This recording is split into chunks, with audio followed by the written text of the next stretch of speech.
Ahora vamos a hablar sobre la ecuación de Schrödinger en 3 dimensiones. En este caso van a ser en coordenadas cartesianas. La generalización de la ecuación de Schrödinger a 3 dimensiones es muy directa. Si nosotros empezamos considerando a nuestra ecuación de Schrödinger, que es I por h barra por la parcial de la función de onda con respecto del tiempo, por igual a nuestro operador hamiltoniano actuando en la función de onda. Entonces recordamos cómo se construye nuestro operador hamiltoniano. Es la energía, total, que aquí tenemos la energía cinética más la energía potencial. Entonces a la energía cinética la podemos poner en función del momento, y si se fijan aquí tenemos la magnitud del momento al cuadrado en 3 dimensiones. Aquí está la componente X del momento, la componente Y del momento y la componente Z del momento, y más nuestra energía potencial. Entonces, recordando cómo son las representaciones del momento en la dirección X, el momento de la dirección Y y el momento en la dirección Z, que nada más es la h barra dividida por I, por la parcial con respecto de la variable en cada una de las direcciones. Por ejemplo, aquí respecto a X, respecto a Y y respecto a Z. Entonces, si se fijan aquí en esta parte, los momentos están elevados al cuadrado, entonces su representación en 3 dimensiones va a cambiar un poquito.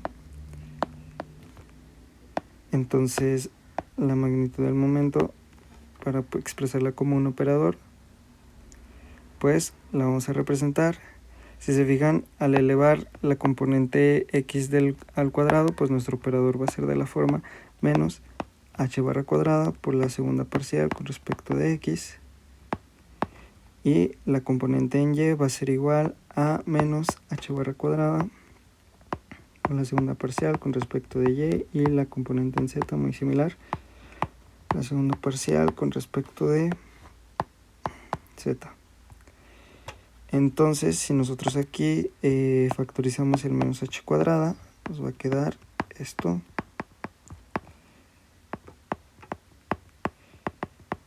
Y más la segunda parcial con respecto de Z. Y esto que tenemos aquí, pues no es nada más que el operador laplaciano, que aquí lo definimos. Entonces podemos escribir a nuestro operador de momento en 3 dimensiones de una forma un poco más compacta, que es menos h barra cuadrada por el laplaciano. Y entonces, considerando esto, nuestro operador hamiltoniano pues va a tomar esta forma. Si nosotros lo sustituimos en nuestra ecuación de Schrödinger que tenemos acá, pues nos queda esta ecuación que tenemos aquí, y esta es la ecuación de Schrödinger en 3 dimensiones, en coordenadas cartesianas, considerando el laplaciano en coordenadas cartesianas. Si lo quisiéramos hacer el cambio a coordenadas esféricas, pues habría que cambiar nuestro laplaciano a coordenadas esféricas, hacer una transformación de coordenadas. Entonces, ahora en este contexto, la energía potencial y la función de onda ahora van a ser funciones de nuestro vector de posición r y del tiempo. La probabilidad de encontrar a la partícula en un volumen infinitesimal, que lo podemos escribir de esta forma si lo representamos, es la magnitud, el módulo de nuestra función de onda al cuadrado por el diferencial de volumen. Y nuestra condición de normalización pues sería muy similar a la que teníamos en una dimensión, pero ahora considerando todo el volumen, haciendo una integral de volumen, que pues esta integral se hace sobre todo el espacio. Entonces, si el potencial no depende del tiempo, tendremos un conjunto de estados estacionarios que también son muy similares a los que teníamos en una dimensión. Aquí nuestra función de onda se divide en 2 partes, la función espacial y la parte temporal. Y esta función espacial pues va a seguir satisfaciendo la ecuación independiente, la ecuación de Schrödinger independiente del tiempo, como en el caso de una dimensión. Por si se fijan ahora en nuestra ecuación de Schrödinger independiente del tiempo, pues aún sigue apareciendo nuestro operador laplaciano. La solución más general de nuestra ecuación de Schrödinger ya dependiente del tiempo, pues va a ser la suma de todos estos estados estacionarios. Bueno, la combinación lineal de todos estos estados estacionarios, de los que teníamos aquí. Ahora, para poner en práctica un poco de esta ecuación de Schrödinger en 3 dimensiones en coordenadas cartesianas, pues vamos a resolver el problema del pozo cúbico de potencial, que pues por su simetría pues nos conviene usar coordenadas cartesianas. Entonces para este caso vamos a tener un potencial de esta forma, que va a ser 0 si x está entre 0 y a. Es decir, si nuestra partícula se encuentra dentro de este cubo, el potencial siempre va a ser 0, y fuera de él el potencial siempre va a ser infinito. Entonces, ya que en este potencial no depende del tiempo, pues entonces nos bastaría solamente con resolver la ecuación de Schrödinger independiente del tiempo, que es esta que tenemos aquí. Entonces lo hacemos, pero ahora vamos a poner más explícitamente el operador laplaciano, y aquí está. Se fijan, es menos h barra al cuadrado sobre 2m por el operador laplaciano actuando en la función de onda, más el potencial por la función de onda igual a la energía por la función de onda. Entonces, fuera del potencial, pues nuestra función, que fuera del cubo, pues nuestra función de onda va a ser igual a 0, porque pues el potencial es infinito. Después, en el caso cuando nuestro potencial es 0, es decir, cuando estamos dentro del cubo, vamos a proponer una solución de esta forma, una solución separable, que la dividimos en una función que solamente depende de x, por otra función que solamente depende de y por otra función que solamente depende de z. Al sustituir esta función en nuestra ecuación diferencial, en la ecuación de Schrödinger independiente del tiempo, si se fijan, si nosotros sustituimos esto aquí, como esta derivada se está haciendo solamente respecto a x, pues las funciones y y z salen de la derivada, y ahora la derivada se convierte en una derivada total con respecto de x, que está derivando 2 veces a nuestra función x.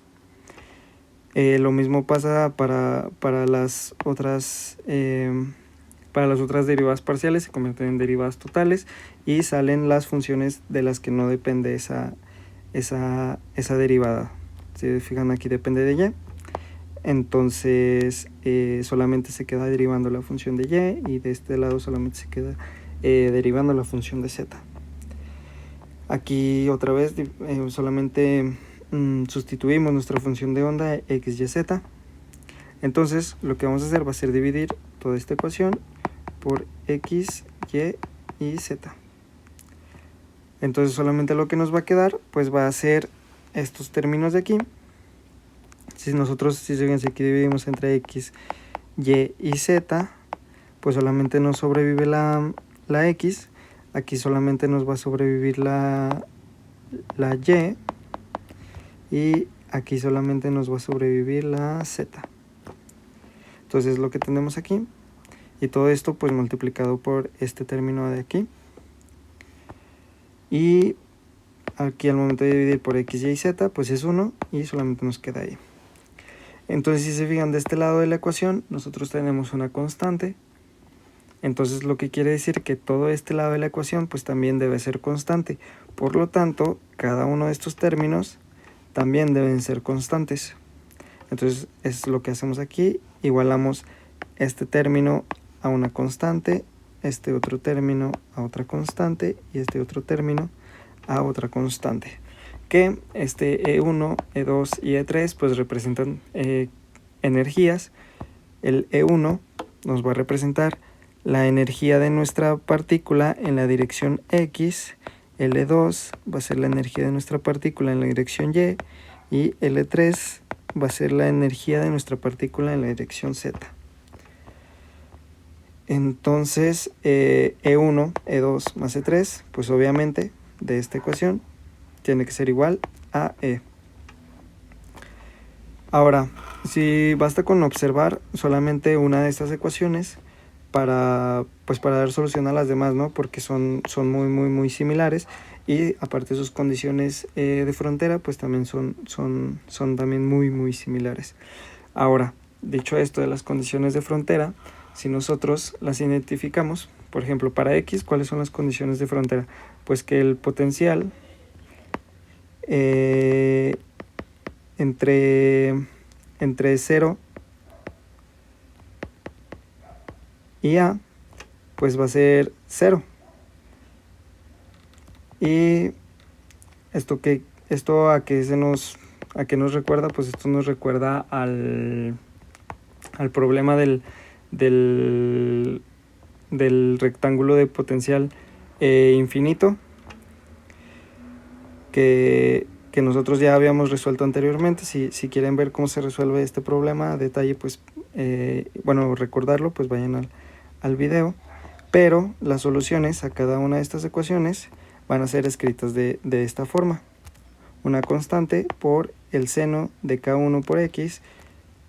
Ahora va a ser de forma muy similar para la parte de Y para la parte de Z, donde cada una de estas constantes pues va a ser de esta forma, que es la raíz de 2m por E1 sobre h barra. K2 va a ser igual a la raíz de 2m por E2 por h sobre h barra, y K3 va a ser la raíz de 2m3 E3 sobre h barra. Entonces, ya que estas tres funciones se ven en los límites de nuestro pozo de potencial, o sea, en X igual a Y igual a Z igual a 0, y en X igual a Y igual a Z igual a, pues nuestra función de onda debe ser igual a 0. Y si se fijan, para cuando X o Y o Z vale 0, pues aquí es 0, 0, 0, y esto se cumple, porque el seno de 0 pues es 0. Pero cuando las X, la Y o la Z vale A, pues ya no es tan trivial, pero eso nos va a llevar a este tipo de condiciones, que nuestras constantes K1, K2 y K3 pues van a ser N1pi sobre A para K1, N2pi sobre A para K2 y N3pi sobre A para K3, donde las N's toman valores enteros de 1, 2, 3, 4, 5, 6, 7 y así. Entonces, ahora,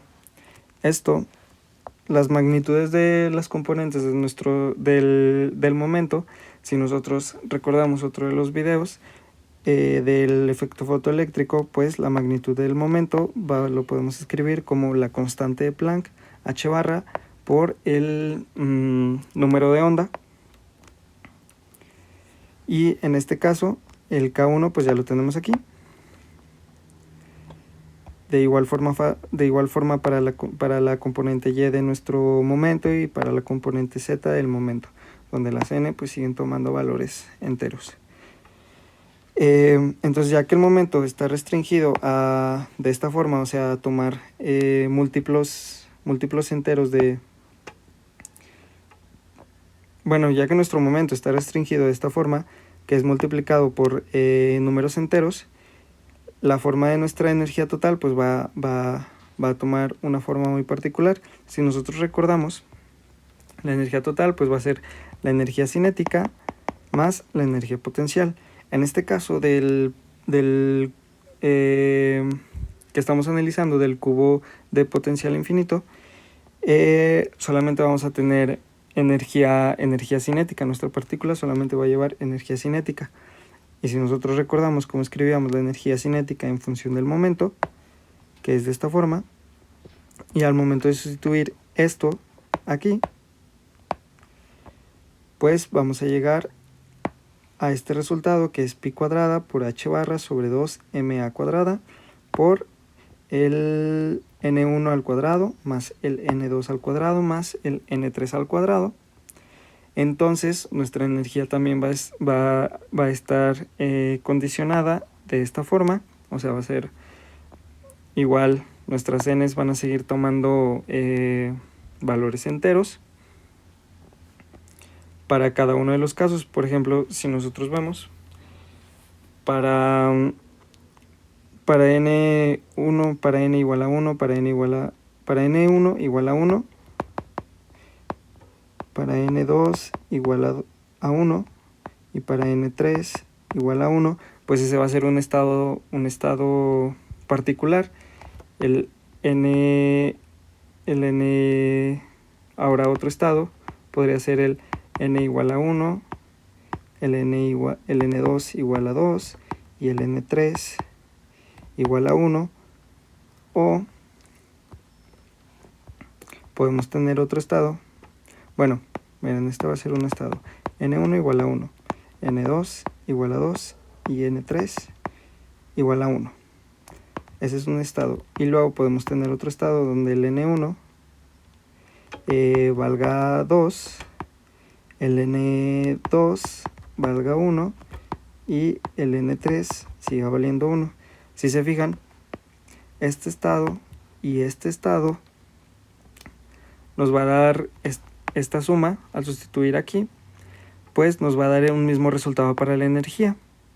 Entonces, en este caso vamos a tener un estado degenerado.